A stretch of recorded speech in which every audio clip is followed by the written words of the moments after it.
দীর্ঘ অভিনয় জীবনে অসংখ্য দর্শকপ্রিয় চরিত্র উপহার দিয়েছেন অভিনেতা আখম হাসান। তবে এবার ঈদুল আজহায় মুক্তি পাওয়া ওয়েব ফিল্ম তাজমহলে ভুনা ভাই চরিত্রে অভিনয় করে যেন নতুন করে আলোচনার কেন্দ্রে উঠে এসেছেন তিনি। সামাজিক যোগাযোগ মাধ্যমে দর্শকদের অসংখ্য ভালোবাসা আর প্রশংসা মিলিয়ে মনে হচ্ছে ক্যারিয়ারের দ্বিতীয় ইনিংস শুরু করেছেন এই অভিনেতা। আব্বা আপনি এটা কি বলতেছেন? সম্প্রতি ফেসবুক গ্রুপে আখম হাসানের একটি ছবি পোস্ট করে এক দর্শক লিখেছেন, এভাবেও ফিরে আসা যায়। আর এই একটি মন্তব্যই যেন তুলে ধরে দর্শকদের অনুভূতি। ওয়াহিদ আনাম পরিচালিত তাজমহলে ভুনা ভাই চরিত্রটি দর্শকদের হৃদয়ে জায়গা করে নিয়েছে অনায়াসে। দর্শকদের এই উচ্ছ্বাস অভিনেতার কাছেও বেশ আবেগের। এই প্রতিক্রিয়ায় আখম হাসান বলেন, এত ফোন আগে কখনো কাজের জন্য পাইনি। আমি জানতাম আমার দর্শক মূলত ইউটিউব, ফেসবুক আর টেলিভিশনের। সেখানে ওটিটির দর্শকদের এমন ভালোবাসা পাওয়ার অর্থ হয়তো আমি সত্যি ভালো কিছু করতে পেরেছি। যেটা আমার শ্বশুরাব্বা পারে না এটা আমি করে দেখাই দেব।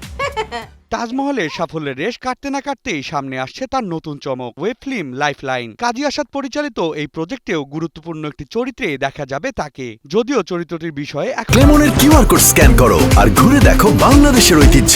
ক্লেমন, ক্লিয়ারলি বাংলাদেশি।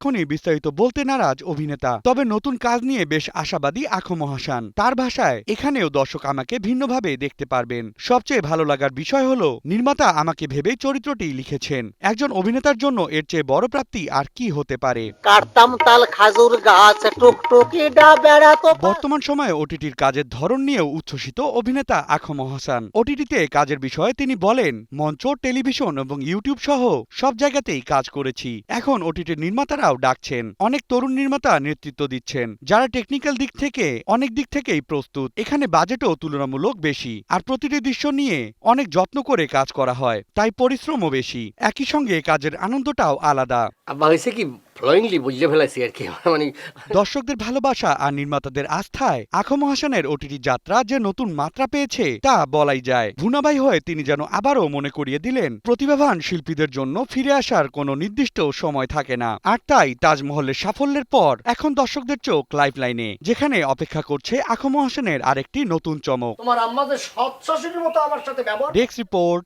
নিউজ 24।